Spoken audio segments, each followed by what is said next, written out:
Lagerfeld, designer who defined luxury fashion, is dead. Karl Lagerfeld, the most prolific designer of the 20th and 21st centuries and a man whose career formed the prototype of the modern luxury fashion industry, died on Tuesday in Paris. Though his birth here was a matter of some dispute, Mr. Lagerfeld, who lived in Paris, was generally thought to be 85. His death was announced by Chanel, with which he had long been associated. More than everyone I know, he represents the soul of fashion, restless, forward-looking, and voraciously attentive to our changing culture. Anne Wintour, editor of American Vogue, said of Mr. Lagerfeld when presenting him with the Outstanding Achievement Award at the British Fashion Awards in 2015. Creative director of Chanel since 1983 and Fendi since 1965, and founder of his own line, Mr. Lagerfeld was the definition of a fashion polyglot able to speak the language of many different brands at the same time, not to mention many languages themselves. He read English, French, German, and Italian. In his 80s, when most of his peers were retiring to their yachts and country estates, he was designing an average of 14 new collections a year, ranging from couture to high street, not counting collaboration and special projects. Ideas came to you when you work, he said backstage before a Fendi show at age 83. His signature combination of high fashion and high camp attracted admirers like Rihanna, Princess Caroline of Monaco, Christian Lagarde, and managing director of the International Monetary Fund, and Julien Moore. Mr. Lagerfeld was also a photographer, whose work was exhibited at the Pinacothèque de Paris, a publisher having founded its own imprint for Styled, edition 7L, and the author of a popular 2002 diet book, The Karl Lagerfeld Legend Diet, about how he had lost 92 pounds. Its greatest calling, however, was as the orchestrator of his own myth. A self-identified character with dark glasses, powdered ponytail, black jeans, fingerless gloves, starched collars, chrome-haired jewelry, and obsessive diet coke consumption, he achieved such a level of globe fame and controversy that a 200-call Barbie doll created in collaboration with the toymaker Mattel sold out in less than an hour in 2014. He was variously referred to as a genius, the Kaiser, and overrated. His contribution to fashion was not in creating a new silhouette as designer like Cristobal Balenciaga, Christian Dior, and Coco Chanel exploited. Rather, he created a new kind of designer, the shapeshifter. That is to say, he was the creative force who lands at the top of an heritage band and reinvents it by identifying its sartorial semiology and then pulls it into the present with a healthy dose of disrespect and dollop of pop culture. Not that he put it the way exactly. What he said was, Chanel is an institution, and you have to treat an institution like a whore. Then you get something out of her. This approach has become almost quotidian in the industry, but before Mr. Lagerfeld was hired at Chanel, when the brand was fading into sad irrelevance, capital loft, and a raft of perfume and cosmetics, it was a new and startling idea. That he dare act on it, and then kept doing so with varying degrees of success for decades, transformed not only the fortunes of Chanel, but also its own profile, and it cleared a new path for designers who came after, from Tom Ford, who likewise transformed Gucci, to Jean Galliano Dior, Riccardo Tisci Givenchy and Burberry, and Thomas Mayer, Bottega Veneta. A fashion phenomenon. Those who wanted to dismiss Mr. Lagerfeld referred to him as a stylist, a designer who creates his look by repurposing what already exists, as opposed to inventing anything new, but he rejected the idea of fashion as art and then design as theatre genius. His goal was more opportunistic. I would like to be one-man multinational fashion phenomenon, he once said. Indeed, his output as a designer was revealed only by his outappearing as a master of telling aphorisms, so much that his quotations were collected in a book, The World According to Karl, in 2013. Some choice ex- excerpts: "Sweet pants are a sign of defeat, and I'm very much down to earth, just not this earth." Whether his statements were true was immaterial. The truth could be a fungible concept to Mr. Lagerfeld, who was fond of taking creative lessons with the past. Sources have different of his birth year. For example, was it 1938, as Chanel believed, or 1933, as a book by the writer Alicia Drake asserted, or was it 1935, as he told the magazine Paris Match in 2013? His personal proclivities were a constantly mutating collection of decades, people, and disciplines. His one great fear was on being bored. His controversial could enormously breed, bound from Anita Ekberg romping in the Trevi Fountain to how rich women in the 20s slept under ermine sheets, and then to the Danish fairy tale illustrator K. Nielsen. His one blind spot was his own mortality, which he refused to acknowledge. As he said in 2008 documentary Lagerfeld Confidential, "I don't want to be real in other people's lives. I want to be an apparition." Karl Otto Lagerfeld was born in Hamburg to Otto Lagerfeld, a well-off managing director of the German branch of the American Milk Products Company, and the former Elizabeth Baumann. His mother was Otto's second wife, and Karl had both an older half-sister, Tia, and an older sister, Martha Christian. His mother was, by all accounts, the single most formative influence of her precious son, who often reported that he had disliked his childhood. His father moved his family to a small town in the north of Germany during World War II, and Karl, who was given to wear a formal suit and tie to school, did not exactly fit in.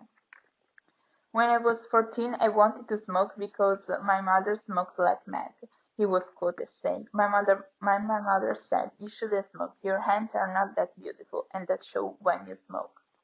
She was responsible, he said, for his fast-forward manner of speech and voluminous conversational references. In an onstage interview at Lincoln Center in 2013, he told the actress Jessica Chastain that when his mother had asked a question, he had to answer quickly, and he had to be funny. "If I thought of something to say 10 minutes later," he said, "she would slap me." Karl escaped to Paris as a teenager and he did not go to art school or achieve a classic fashion education. He entered in 1954 a fashion competition called the International Court Secretariat and won the coat category. Yves Saint Laurent, as a young designer, won in the dress category that year. Mr. Lagerfeld was hired at the couture house of Pierre Balmain and remained there for 3 years until he left for Jean Coutu. He stayed at the house for 5 years until he decided to trade the more rarefied environs of the couture for a freelance career in the emerging world of 60s ready-to-wear. He went on to do freelance design for work for Prada, Ballantine, Charlotte Jordan, and Chloe, where he stayed for over 10 years and became close to the founder, Gabby Hagen, developing his trademark irrelevance for Spire's Sacred Cows. The approach could also be seen at Fendi starting in the mid-60s when Mr. Lagerfeld was brought in by the family to transform the brand from boring banjos fury into hip fashion name. And now fanfare. He refused to treat such luxury pearls as mink and sable too preciously. Instead, he shaved them, dyed them, tufted them, and otherwise created the concept of fanfare, which gave the brand its enduring double F logo. Sylvia Fendi, the only member of the third generation still engaged with the brand, said that even as a child, when Karl came, she knew something special was going on, and they should pay attention. He also started collecting furniture, books, magazines, even apartments. He would delve deep into decades and their aesthetic movements, from Art Deco to Memphis, the Bauhaus to the Space Age, and then discard them outtooning of its carefully curated acquisition without nostalgia or emotion. Mr. Lagerfeld left Chloe in 1982 and took on Chanel, returning first to the haute couture and, next year, to ready-to-wear.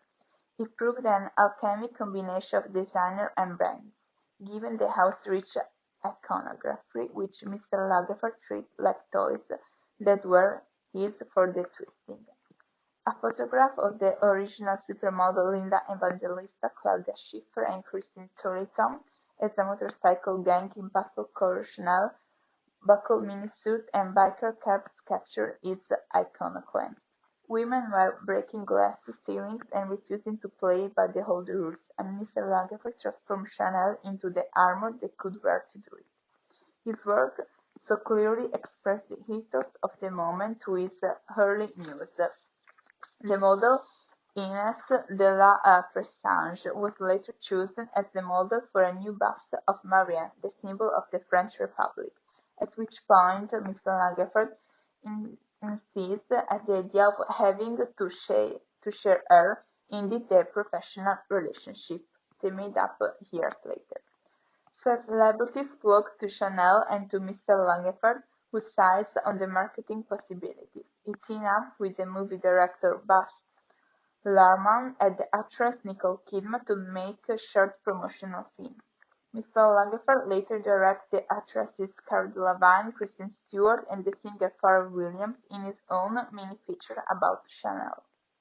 As social media exploded, Mr. Lagerfeld understood early on how widely disseminated image had the power to transform a show for the trade into a show that would resonate in the digital wilderness. It tracked in a 265-ton iceberg from Sweden for one collection, and built an airplane hangar, a brasserie, and a supermarket for others, all in the confines of the Grand Palais, its Parisian presentation venue of choice. A cat in the lap of luxury. While his professional life became even grander, however, his personal life remained a mystery. Mr. Lagerfeld lives alone in a left-bank apartment crowded with books and clothes, sharing it only with a Birman cat called Chapeau, who became as famous as her master, with her own maids, pillow, diamond necklace, and Instagram account. He estimates his library at 300,000 volumes, and he told Susan Frankel of the British newspaper The Independent that he had more than 1,000 of his signature white Yiddish and T-shirts. He traveled with an ever-shifting entourage through his Gatson. Hudson Kroggett was found something of a constant in recent years. Hudson's father is Brad Koenig, one of Mr. Lagerfeld's favorite male models, and Hudson would often appear on the runway with his godfather to take a bow. Ironically, though he started his own brand in 1984, the Lagerfeld line never found the same success of popularity as Chanel and Fendi, leading Nay say never to suggest that Mr. Lagerfeld worked best within the framework of someone else's vision. His partisans said he simply didn't have enough time. True rumors often circulate that Mr. Lagerfeld was sick and about to retire. He never did. He had a lifetime contract with both Chanel and Fendi, and he exercised it. If he stopped, he would say, when asked, he might as well stop breathing. Mr. Lagerfeld was responsible for so many shows, stores, and events that in 2017, Anne Hidalgo, the mayor of Paris, awarded him the city's highest honor, the Medal of the City of Paris, for service to the metropolis. Towards the end of his career, fashion was troubled by questions over whether it was demanding too much of its designers, but Mr. Lagerfeld had not struck with any complaints. "Please don't say I work hard," he said to Miss Frankel of The Independent. "Nobody is forced to do his job. If they don't like it, they should do another one. People buy dresses to be happy, not to worry about something who suffered over a piece of taffeta." His pretensions were not to the eternal but to the ephemeral. In the end, however, with the personal brand that was Karl Lagerfeld, he may have achieved both.